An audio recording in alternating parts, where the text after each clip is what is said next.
අයිබෝන් තිරුවන් සරණයි. දම්සක් TV YouTube නාලිකාව ඔස්සේ අපි නිරන්තරයෙන්ම සමාජයේ බොහෝ දිනකට වැදගත් වන කරුණු කාරණාවන් තමයි සමාජගත කරන්නට යෙදුනේ. ආගමික, ජාතික සහ සංස්කෘතික. අද දවසේදී අපි ඊටමත් වැදගත් වූ කාරණාවක් සම්බන්ධව කතා කිරීම සඳහායි මේ සූදානම් වෙන්නේ. ඔබ දන්නවා ශ්‍රී ලාංකික ජන සමාජයට ಭಾರತೀಯ සමාජය තුළින් දායාද වුණු වටිනා කියන දෙයක් තමයි යන්ත්‍ර, මන්ත්‍ර සහ තන්ත්‍ර කියන මේ කාරණාවන් සම්බන්ධව. අපි දන්නවා අපට යන්ත්‍ර, මන්ත්‍ර, තන්ත්‍ර කියන මේ කාරණාවන් 아무තු දෙයක් නෙමෙයි. ලාංකික ජන සමාජයට දායාද වුණු මේ කාරණාවන් පරම්පරාවෙන් පරම්පරාවට දායාද වීම පවතිනවා. ඒ නිසා අපි අතීතයට පියාසර කරලා බැලුවොත් කොණ්ඩදෙනි හාමුදුරුවෝ කියන්නේ ගුරුකන් චක්‍රවර්ති කෙනෙක්. නැත්නම් මේ ගුරුකන් සම්බන්ධව මේ හෙළේ පහළ වෙච්ච විශිෂ්ටයා විදිහට තමයි කොණ්ඩදෙනි මහා අතිවරයන් මහා සඳහන් කරන්නේ. ඉතින් ඒවා එවන් වූ පරම්පරාවන් බොහෝමයක් තිබෙනවා.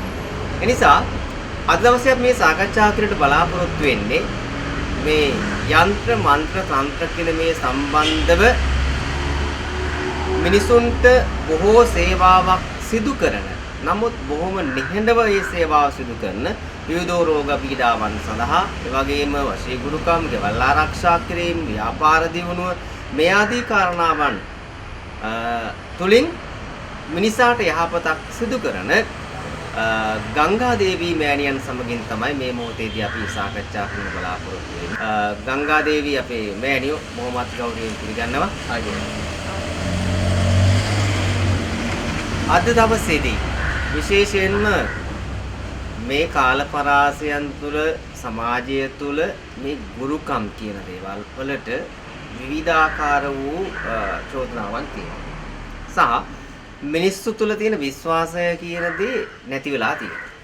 ඒ නිසා නමුත් ඔබ ඊටමත් වටිනා කියන પરම්පරාවකින් පැවත එන මේ ගුරුකම් ශාස්ත්‍රය සම්බන්ධව හසල දැනීමක් ලබාගෙන තමයි, ඒ වගේම යන්ත්‍ර, මන්ත්‍ර, තන්ත්‍ර කියන මේ කාරණා පිළිබඳ දැනුමක් ලබාගෙන තමයි මේ කටයුතු සිදු කරන්නේ.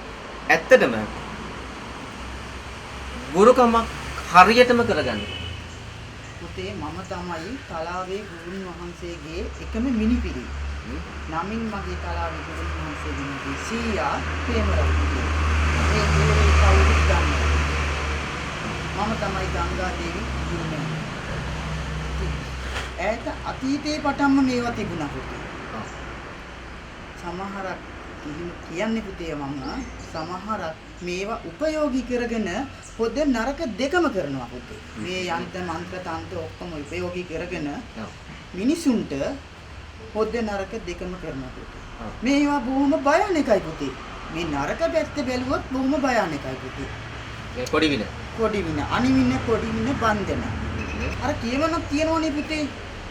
හෙළ වෙදකමේ කියමනක් තියෙනවා පුතේ. හෙදකමයි වෙදකමයි කියන්නේ.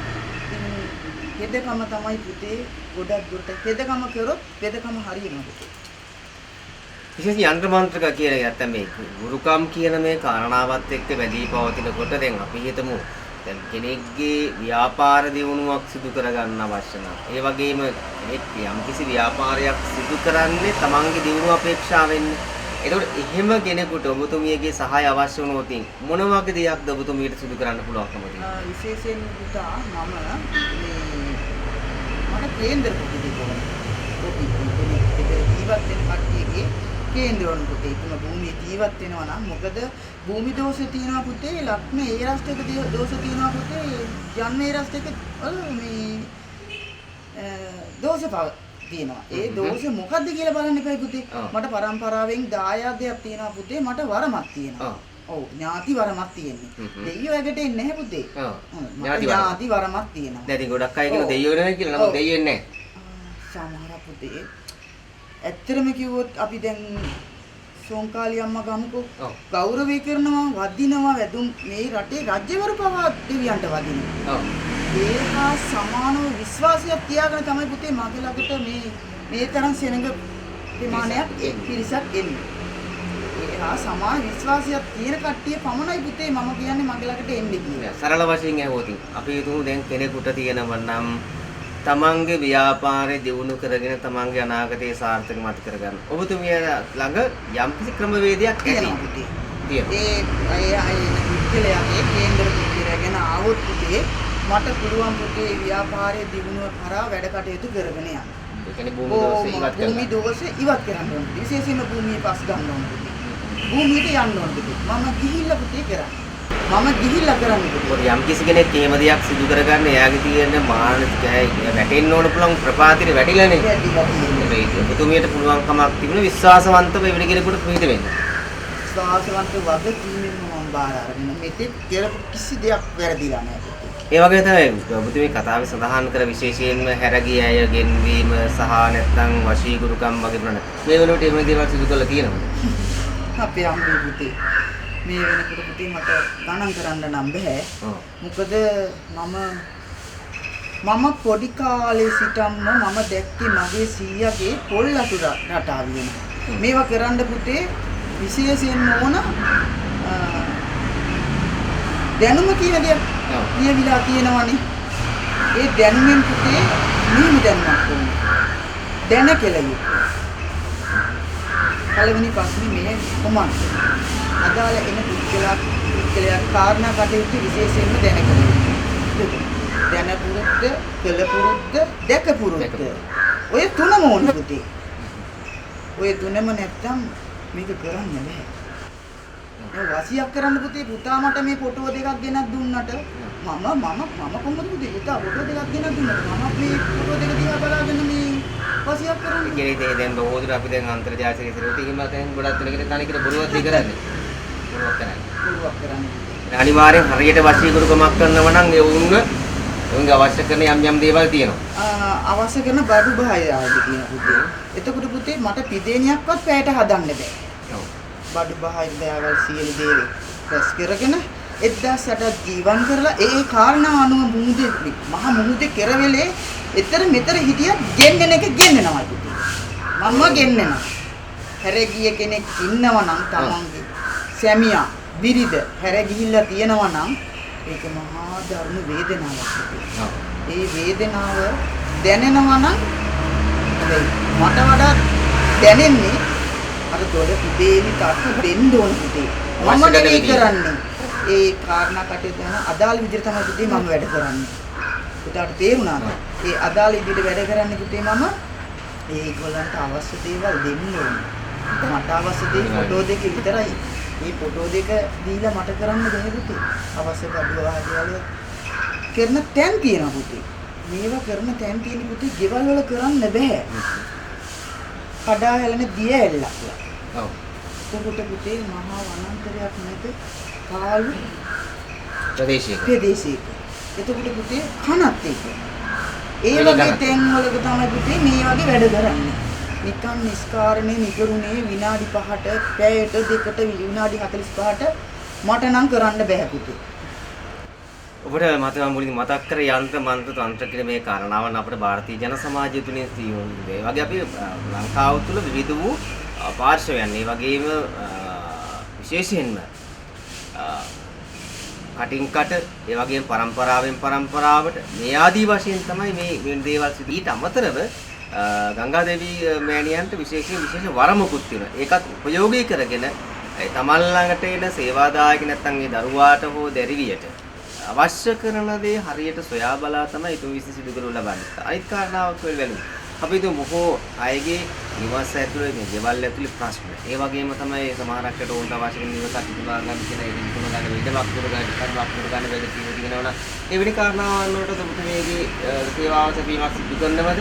ඔව් ගොඩාක් කට්ටියකුට මේ තමන්ගේ දේවල් ඉඩකඩම් මේක අලෙවි කරගන්න බැරුව දඟලනවා. ඒ ස්ථානවල භූමි දෝෂ කියනවා. ඒ දෝෂේ ඒ භූමියට ගිහිල්ලා ඉවත් කරලා දෙනවා පුතේ මේවා රහසිගත දේවල් තියෙනවා. නමුත් හැමදේම කියන්න ඕනේ අපි ගන්න ක්‍රම වේදයක් තියෙනෝනේ. ඒ විදිහට කරන්නේ. ඔව්. එහෙම කළොත් කියන්නේ සාමාන්‍යයෙන් එහෙම කෙනෙකුට වරු කීයකින් දින කීයකින් ඒ කටයුත්ත කරලා දෙනවා කියලා පොරොන්දුවක් දෙනවද නැත්නම් ඒක බුදුමගේ මේ යම් කාලවකවානුවක් තියෙනවද? කාලවකවානුව සත්‍යකින්ම තියෙනවා පුතේ. මම වැඩක් බාරගත්තොත් වගකීමෙන් බාර ගන්නවා. දැන් මට මගේ ඥාති දේවතාවුන් වහන්සේට අඩ ගහලා මම අහනවා මේ කාරණා කටයුත්තට මොනවද කරන්න ඕනේ කියලා. ඒගොල්ලෝ තමයි කියන්නේ මම නෙවෙයි. මට කියන්න පුළුවන් නම් මමත් ඔබතුමා වගේ මේ එක්කෙනෙක් පුතේ. ඒගොල්ලන් කියන දේවල් කරලා ඒගොල්ලන් දෙනවා පුතේ කොහොමදත් 1008 පුට කරන්න ඕනේ, සිද්ධි කරන්න ඕනේ, කලිප්පු කරන්න ඕනේ. ඔය ඔක්කොම කරලා කොහොමදත් වරු 3 පනිනවා පුතේ. දැන් රැයක් පහන් වෙනවා පුතේ. මේ පුත්‍රයාට දිනක් 7 යනකොට ප්‍රතිඵල එනවා පුතේ. මොකද අර භූමිය සුද්ධයි. හොඳයි. ඔන්න ඔය ආකාරයට අපි මොහොමද කෙටියෙන් සරලව කතා කරේ. මොකද බොහෝ දුරට අන්තර්ජාලයේ සහ Facebook, YouTube වරහා වීඩියෝ විදවෝ කාරණාවන් ඔස්සේ මෙවැනි සාකච්ඡාවන් ක්‍රියාත්මක නැති ගංගාදේවී ගුරුමෑණියන් සිදු කරන කාර්යභාරයන් සහ ඉතින් සත්‍යතාවය හඳුනාගත් නිසා තමයි ඔබට මේ කරුණු කාරණා කතා කරන්නේ. ඉතින් ඇයගේ දුරකථන අංකයේ තිරේ දිස්සනෝ ඔබට පුළුවන් කතා කළ දිනයක් සහ වේලාවක් වෙන් කරවාගෙන ඇයගෙන් සේවාවෙන් ලබා ගන්න අවසාන වශයෙන් පැහැදිලි කරන්න. ඔබතුමියගේ දෙවුල තුල සිදු කරන කාර්යභාරයන්ට කෙටියෙන් පැහැදිලි කරන්න මොන වගේ දේවල් වලටද මිනිස්සුන්ට පිට දෙන්නේ කියලා. කියන්න තියෙන පුතේ අවාසනාවකට වගේ වැඩියෙන්ම අසන්න ලැබෙන්නේ පුතේ හැරගියය ගින්නලා තියෙනවා. මගේ සැමියා ගියා, මගේ බිරිඳ ගියා, මගේ පෙම්වතා නැහැ, පෙම්වතිය නැහැ. ඉතින් අපි ඇත්තටම මුලින්ම ලබන්නේ පුතේ අම්මගේ ආදරේ දෙනෙකුට.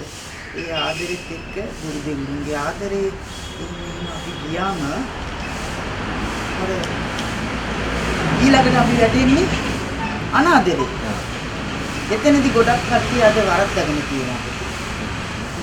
මට කියන්න තියෙන්නේ පුතේ ඒ දුවරුන්ට ඒ පුත්‍රයන්ට ජීවිතේ ඉගෙන ගන්න පාසල් වලදී ළමයි ගොඩක් අදා වෙනවා. මම ඒ දරුවන්ට යහපත කරා දේවල් කරලා දෙනවා. මොකද ඒ ළමයා ඉගෙන ගන්න ඕනේ යාමේ ඉගෙන ගන්න ඕනේ. ඒ නිසා මම කරන්නේ දුවරේ වගේ දරුවා නොමග යවන්න නැතුව ළමයා ඉගෙනීම පැත්තට බර දෙන්න. නෑ ඇත්ත කියන්නේ මොකද ඉගෙන ගන්න ළමයෙකුට පෙම්වතෙක් අවශ්‍ය නෑ. අවශ්‍ය නෑ. ඒ වගේම පුතේ මම ගෙන්නනවා කිව්වොත් හැරදී අය ගෙන්නනවා මොකද විතර ගියා ගෙන්නවාම තමයි. ඒ වගේම තමයි පුතේ විශේෂ කාරණයක් කියනවා අනිවින පොඩිවින බන්ධන කරලා තියෙනවා. පෞල් විනාශ වෙලා තියෙනවා. ලේ හැලීම් සීරීම් කරලා තියෙනවා පුතේ. මිනිස්සු කටා කප්පාකාරී කරලා තියෙනවා. විනාශ කරලා තියෙනවා මේක අනිවින පොඩිවින වලින්. මේවා දන්නෝ දනිති විශ්වාස කරන කට්ටිය විශ්වාස කරනවා. අපිට කපනවා පුතේ. වින්න කරපු ඇදුරත් නසන්න, પરම්පරාවත් නසන්න මම පුතේ දරුණුවට අපිට කපනවා පුතේ. මම මේකත් කියන්න එපයි පුතේ. මට පුළුවන් පුතේ ඇදුර නසලා විනාශම කරලා දාන්න. ඒ තරමටම දරුණු බලගත් ශක්තියක් මාසාරී සෝංකාලිය අම්මගෙන් ලේකාලිය අම්මගෙන් මම වැඩ කරනවා. හොඳයි. අද දවසේදී අපි කතා කරේ යන්ත්‍ර මන්ත්‍ර තන්ත්‍ර තුලින් කෙනෙකුට සූපත්භාවය ලබා දෙන්න පුළුවන් තවත් මෑණියෙක් සම්බන්ධය තමයි ගංගාදේවී මෑණියෝ. ඉතින් එතුමියගේ සේවය ලබා ගන්නම නම් තිරේ දේශන දුරකථන අංකයට කතා කරලා දිනයක් සහ වේලාවක් වෙන් කරගෙන ඔබේ සේවය ලබා ගන්න. විදේශගත අයට පුළුවන් නම් ඒවස්ස පාරා සම්බන්ධ කරගෙන අවශ්‍ය කරන සේවා ලබා ගන්න. නිසා ඔබට නියත වශයෙන්ම ඔබගේ සූපත්භාවය උදෙසා ඔබගේ මානසික සුවය සඳහා එවැගේ ඔබගේ බලාපොරොත්තු ඉෂ්ට කර ගැනීම සඳහා ඇගේ සේවය ලබා ගන්න පුළුවන් කියන කරුණ මේ මොහොතේදී සිහිපත් කරනවා. ඒ වගේම තමයි විශේෂයෙන්ම ඔබට දැවෙන ඕනෑම ප්‍රශ්නයකදී ඇය පිළිතුරු ලබා දෙන්න සහ පිළිහිටක් පිළිසරණක් වෙන සූදානම් කියන කරුණ මතක් කරමින් අද දවසේ මේ කෙටි සාකච්ඡාවට සම්බන්ධ වුණාට තලාව පරම්පරාවේ ගංගාදේවී ගුරු මෑණියන්ට අපගේ කෘතවේදීත්වය සහ ඔබතුමී කරන සීලමය සත්ක්‍රියාදාමයන් සාර්ථක වෙන්න කියලා ප්‍රාර්ථනා කරනවා. එහෙනම් තවත් දවසක ඇස් සමගින් මෙවන් වැඩසටහනකින් හමු වෙනවා. ඔබ සැමට සුඛී දීර්ඝායු